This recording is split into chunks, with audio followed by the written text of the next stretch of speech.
Senior Madani साहब की, और क्या आपकी भी सहमति है उसमें? देखिए, उन्होंने आज पहली बार एक बात को किया। भाई नीचे कर लो थोड़ा यार। जो आपके लिए ओम है, हाँ। वो हमारे लिए अल्लाह है। हाँ। ये पहली बार मैंने सुना। हाँ। मुझे एक बात अच्छी लगी कि कम से कम ये तो आया, क्लैरिटी आई कि मुसलमानों के लिए एक अल्लाह को मानते हैं और हिंदू एक ओम से जिस सब की उत्पत्ति हुई है उसको मानते हैं। वहाँ आदम की बात उन्होंने उठाई, वहाँ मनु की बात की। हाँ। और हमारे यहाँ ये बात सच भी है कि मनु की संतानें हम कहते भी हैं। आज तक तो मनु का विरोध होता रहा। चुप। आज तक तो मनु का विरोध होता रहा, लेकिन ये पहली बार है कि मनु की स्वीकृति आई है।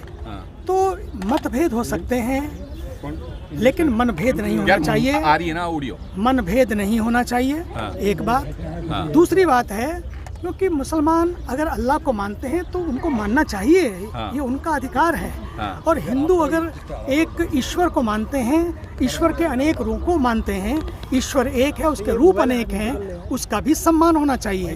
अभी सिख समुदाय के चीफ जथेदार साहब ने अकाल तख्त की अभी कहा कि हम, गुरु नानक जी ने हमको सिखाया कि ईश्वर एक है, एक ओंकार, वहाँ एक ओम एक ओंकार।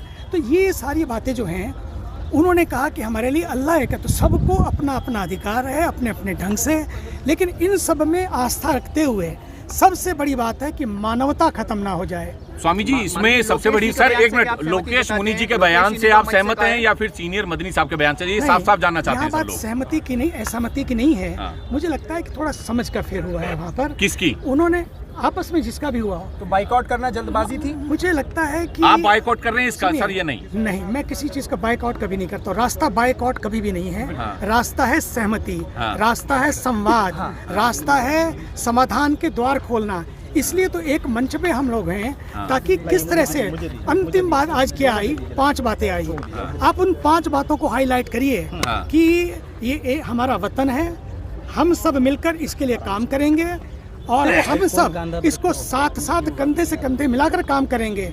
और जैसा कि मैंने कहा, खासकर मैंने कहा, एक बात को बहुत जोर देकर कहा कि पूरे विश्व में कोई बात आती है, ये बात आती है कई बार, नाम मुसलमान का आता है, लेकिन आज की इस मंच से ये होना चाहिए कि नहीं, अब हम सब मिलकर काम करेंगे, हम अपने वतन को धब्बा नहीं लगाने देंगे, दाग नहीं लगाने सुशील देंगे। मुनि जी ने भी यही बात कही कि आज का जो एजेंडा था वो भारत के विकास, भारत में की जो सद्भावना है उसके ऊपर बात करने की बात थी, या फिर जो जहां जहां पर भारत कमजोर हो रहा है सामाजिक क्षेत्रों में वहां मजबूत करने की बात थी। लेकिन यहाँ पर एक धर्म का पाठ पढ़ाया जा रहा था, उसका इतिहास बताया जा रहा था। इसलिए ये जो संकल्प हुआ, देखिए जब मंच पर लोग होते हैं, सबको अपने अपने ढंग से बोलने का अधिकार होता है, क्योंकि सब अपनी अपनी मनोदशा से आते हैं। तो लेकिन हमें क्या करना चाहिए? किसी का बहिष्कार नहीं, किसी का बायकॉट नहीं, बल्कि हमें क्या करना चाहिए, बल्कि हमें परिष्कार करें कि इससे आगे का रास्ता क्या है।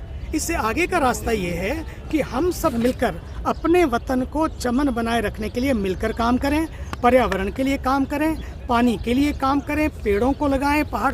मिशन लाइफ जो है वो यही है, क्लाइमेट चेंज और ग्लोबल वार्मिंग। वो केवल ग्लोबल वार्मिंग के बाहर नहीं है, अपना भी जो तापमान बढ़ता है उस तापमान को भी हमें कंट्रोल करना चाहिए। छोड़ के नहीं जाना चाहिए था। मदनी साहब ने कहा कि पहले हिंदू नहीं थे, मनु के रास्ते से भटक गए हैं।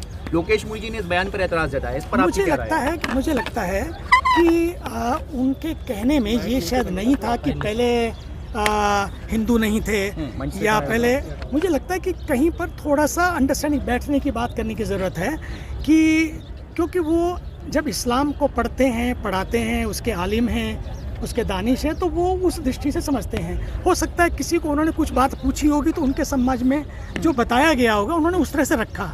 लेकिन सच यही है कि जो सबको पता है, उन्होंने ये आज कहा भी कि 1400 साल से ये हम लोग साथ साथ हैं। इसका मतलब है दुनिया 1400 साल से पहले भी थी। इसका अर्थ सीधा सीधा है।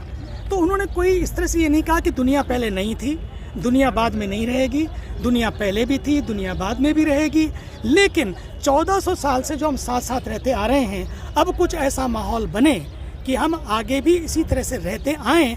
मनु की बात जो उन्होंने की कि हमने मनु के चरणों में अपना माथा रखा है, इसका मतलब है कि मनु ने जो उस समय कहा था कि मानव बनो, इंसानियत कायम रखो, हम उस पर आज भी अटल हैं। ये एक बहुत बड़ी बात है आज कि मनु ने जो बात कही उसमें हम मानव बने रहें और इंसानियत बनाए रखें और हम मनु के द्वार से भटकेंगे नहीं। स्वामी जी, ये छोटा बयान आपकी नहीं है। बात से कहीं ये निकलता है कि इस्लाम सबसे बड़ा और इस्लाम सबसे ऊपर, कहीं ये निकलता है मुझे या नहीं? लगता है कि देखिए, वो चूंकि इस्लाम को मानने वाले हैं, वो इस्लाम की बात इसी तरह से ही रखेंगे, क्योंकि उनको लगता है कि इस्लाम नहीं, क्या उन्होंने बढ़ाया इस्लाम को मुझे सबसे नहीं ऊपर किया लगता, या नहीं? मुझे नहीं लगता है कि उनके दिल में ये होगा कि इस्लाम बढ़े या इस्लाम को बढ़ाया जाए। देखिए, हिंदू भी रहें, मुसलमान भी रहें, सिख भी रहें, ईसाई भी रहें और सब रहें, उसके साथ साथ इंसानियत रहे, ये उससे भी ज़्यादा ज़रूरी है। स्वामी जी, और स्वामी जी, आपको नहीं लगता कि जैसे मदनी साहब ने मनु और ओम की बात की, तो लोकेश मुनि इस वजह से भी नाराज हुए होंगे कि बाकी धर्मों का कोई उन्होंने एग्जाम्पल नहीं दिया? नहीं, मुझे मालूम नहीं वो क्यों नाराज हुए, मैं जब बैठूंगा उनके साथ बात करूंगा। लेकिन बात यह है कि ये पहली बार ये आई कि ओम की बात भी आई और अल्लाह की बात भी आई, ये पहली बार हुआ है। पहले केवल अल्लाह की बात होती थी, अब ये बात तो कम से कम आई कि ओम है। पहला शब्द ओम था, पहली जो वजूद था वो ओम का था, उसको नकारा नहीं गया। मुनि जी ने स्वागत क्यों नहीं किया इस बात का, चले क्यों गए? हो सकता है वो कुछ अपनी बात कहना चाहते हो या कुछ समय कम था, नहीं कह पाए। पंडित जी ने जो मुझे नहीं माना कहा कि ओम ही अल्लाह है, जी, इससे मैं ये कहता हूँ, अगर कोई ये स्वीकार करे ओम ही अल्लाह है, वो ओम में भी अल्लाह को देखें, मुझे लगता है इससे बड़ा स्टेटमेंट कोई और नहीं हो सकता। ये कैसे हो सकता है? मैं बता रहा हूँ, मैं आ रहा हूँ। सुनिए, ओम अल्लाह, वो ये नहीं कह रहे कि ओम ही अल्लाह है, वो ये नहीं कह रहे कि ओम ही अल्लाह है, बोले कि ओम को मानने वाले जिसको मानते हैं, और हम अल्लाह को मानने वाले मानते हैं। लेकिन उनके मन में मुझे नहीं लगता कि ये बात होगी कि ओम छोटा है या अल्लाह बड़ा है, और ऐसा होना भी नहीं चाहिए, होना भी नहीं चाहिए। वो तो बराबर बता रहे हैं, वो तो दोनों को बराबर बता रहे हैं। एग्जिस्ट करता है क्या? आप बैनर पे देख रहे हैं उस्मानाबाद का जिक्र किया गया, उस्मानाबाद कहीं एग्जिस्ट करता है? रामलीला मैदान है ये या उस्मानाबाद है? आप क्लियर करें। मैंने उस बैनर को भी नहीं देखा, मुझे लगता है कि मैं तो ये भी देख रहा था कि आज जो एक झंडा लगा है, बीच बीच में तिरंगे थे, पर मैंने तो धीरे से उनके कान में कहा अगली बार तिरंगा भी हो और ये झंडा भी हो, क्या दिक्कत है, लेकिन तिरंगा होना चाहिए। और उस तिरंगे में आज मैंने देखा बीच बीच में तिरंगे लगाए जा रहे थे, हर बस में भी तिरंगे थे। मैं आज के जितनी बसें मुझे मिली, सब बसों पर तिरंगे लगे थे। जब मैं यहाँ आया तो देखा तिरंगे बीच बीच में थे, पर मुझे लगा, मैंने धीरे से कहा, मैंने कहा तिरंगे बीच बीच में नहीं, लेकिन तिरंगा सामने भी लगा रहे, और मुझे लगता है कि अगली बार तिरंगा सामने भी होगा। बस ये मुख्य बात है कि हमें छोटी छोटी बातों पे ना जाकर ये देखना है, इस्लाम के मानने वाले लोग अगर इस्लाम की बात को मनभेद ना हो, वो अगर उसको देते हैं, लेकिन हम इतनी बात करें कि कोई मतभेद क्रिएट ना करें। आज के उससे मंच से एक संदेश जाए कि हम पूरे भारत के लिए दिल लगाकर काम करेंगे, कोई दाग नहीं लगने देंगे, ये और पर्यावरण के लिए काम करेंगे, ये आज का संदेश है। सर, एक मिनट